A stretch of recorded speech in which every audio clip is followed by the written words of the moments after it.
Hello everyone, and now welcome to Game 3 in this best of 3 series, the final game now underway between Mana and MVP.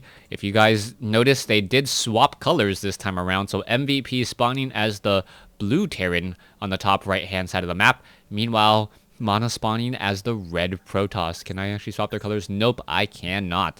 Alright. Oh, it is going to be... Do they have green on each side? Oh, yes, they do. All right, so let's go ahead and take a look at the strategies, what their players will be doing, and what these players like to do. It really feels like Mana wants to get up on 3 bases relatively quickly. Meanwhile, MVP is not afraid of using 2-base timing attacks against Protoss. Normally, as a Terran player, you want to make sure that you do not fall behind in expansions or even let a Protoss player expand first. MVP let Mana expand, thinking that he could just push in at the right time and deal the necessary damage. That was not the case in Game 2, hereby showing the Game 3. Now, MVP looking to actually change up his build even further, going for a refinery first. And with that refinery first, that means that he will be going for faster factory or perhaps even faster banshees. I do believe that it is going to be Hellions instead, since Hellions are very, very strong on a map as large as Whirlwind, as Mana may... Nope, it does not look like he will be scouting out in the correct direction, heading all the way into the center portion of the map, and now beginning to look around. Alright, first thing he will be checking is it a cross spawn? If it is a cross spawn, then he knows that there's going to be a very, very large walking distance. Otherwise, the walking distance will be slightly shorter, but still rather large, as we now see the probe making its way down. Is he going to be setting up a nexus? Yes, he will. Currently sitting at 18/18 supply. He will be supply blocked for a little bit, but he is going to be doing a little bit more scouting. No, he is not. Alright, so there's the pylon there. A little bit more resources, and now moving along his merry way. Factory already being placed down. It looks like it will be Reactor Hellions. And Reactor Hellions should be a strong opening against Mana, since Mana is not going to even have Stalkers for quite some time. There is that reactor. Unfortunately for Mana, Mana is scouting in all the wrong places.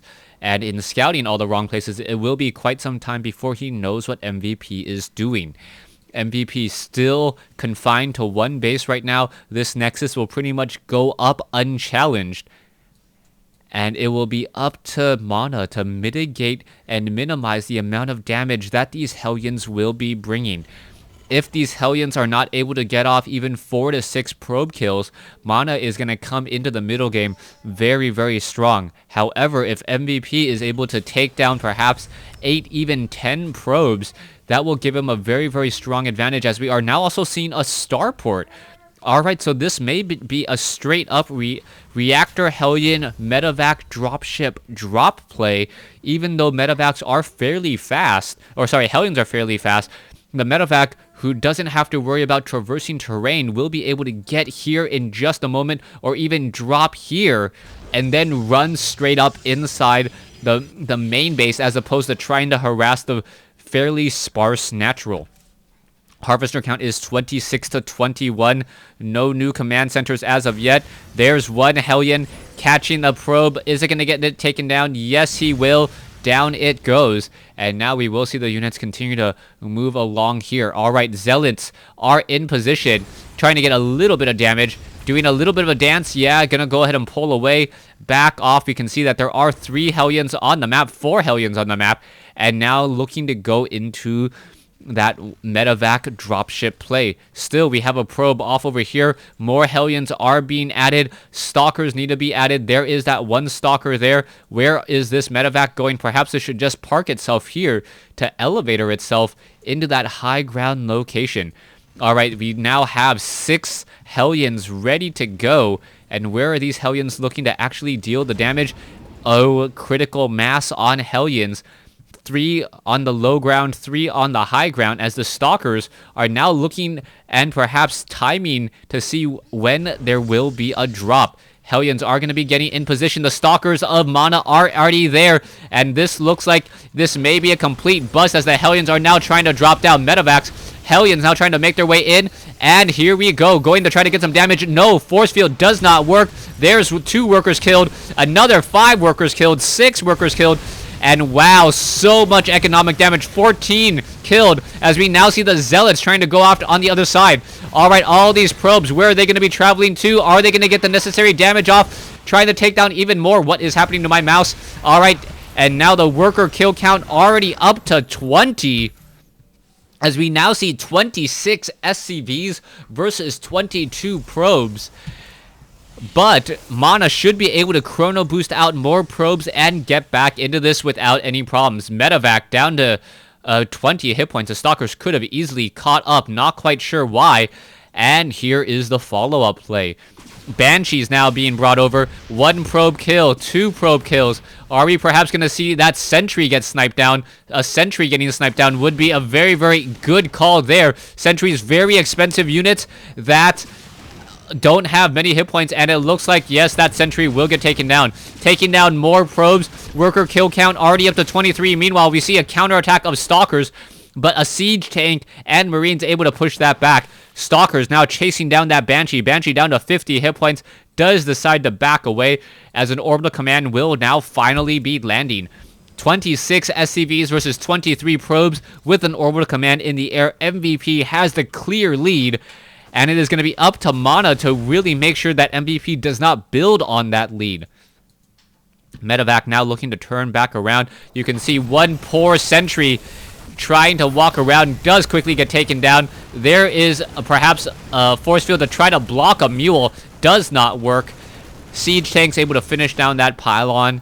And now Tosh licking his wounds, trying to figure out what his follow-up play is going to be. He has lost a lot more in total resources.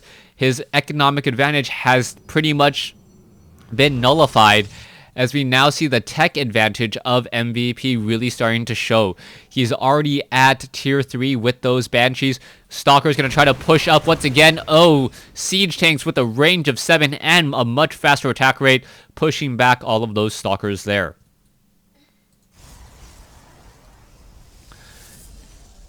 All right, what is Tosh's follow-up play going to be, and what is MVP going to show? What's very important to note right now is that MVP is not doing the standard bio play that he did in Game 1 and Game 2. Mana pretty much figured out how to counter that with the robotics facility, getting Colossi and getting up Psystorm. This time around, the introduction of siege tanks does change things up a bit, as MVP can transition out of any sort of mass bio play and go into siege tank Hellion pretty quickly, which is obviously very, very scary once you are already down in workers. MVP does have 1 full hit point medevac. I really wish that more players would repair those medevacs, as the units are now backing away once more. MVP just doing a little bit of a poke and a prod to get Tosh to play a little bit more defensively and move out his units. He is not actually trying to engage. This is more of a keep honest force, as the units are now simply returning back home. Somehow, let's see. Oh, MVP. Somehow shadows are cast on cloaked units, but only if you have vision and sight on them. Factory now moving its way through the skies as well. We can see Stalkers, Zealots, Immortals, Sentries all in position here. What is going to be happening next? Tosh is significantly behind, down by about 25 supply. Production of Terran just simply going through the roof right now, as we are now going into double medevacs, and we are going into that traditional bio play. Now, I do believe that Tosh or Mana actually spotted the floating factory, and he now knows that there's not going to be any more siege tanks being added to these numbers. The question is, what is he going to do in order to actually counter that? He is getting Zealot charge. He might be trying to go Zealot Archon, which would work out well.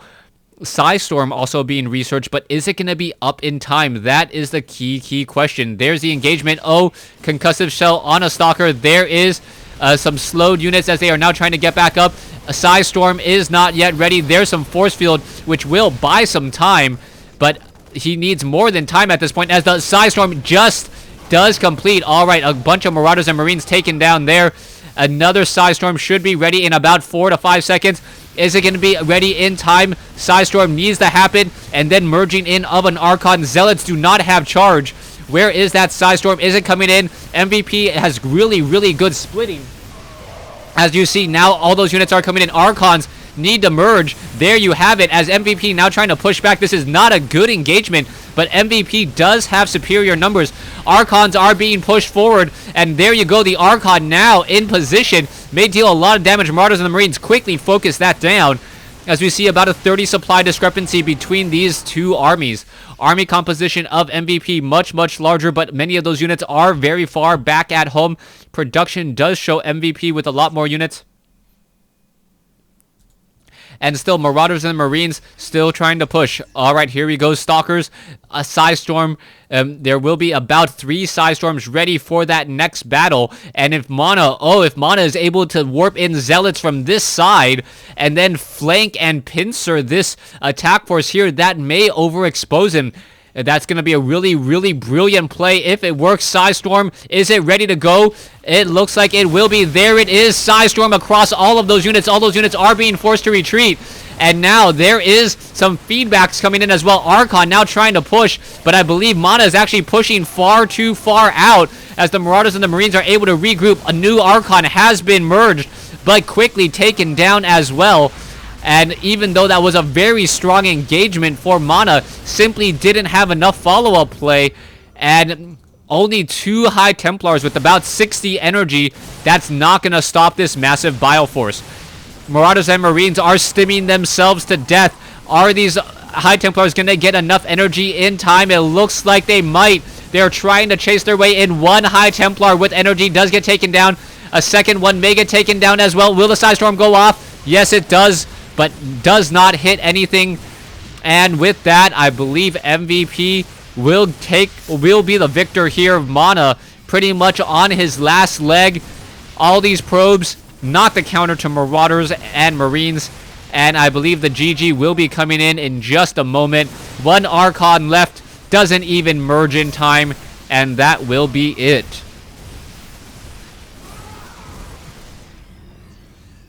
All right, at this point, there's the GG. Well played. Thanks for watching. Thanks for listening. Hope you guys enjoyed it.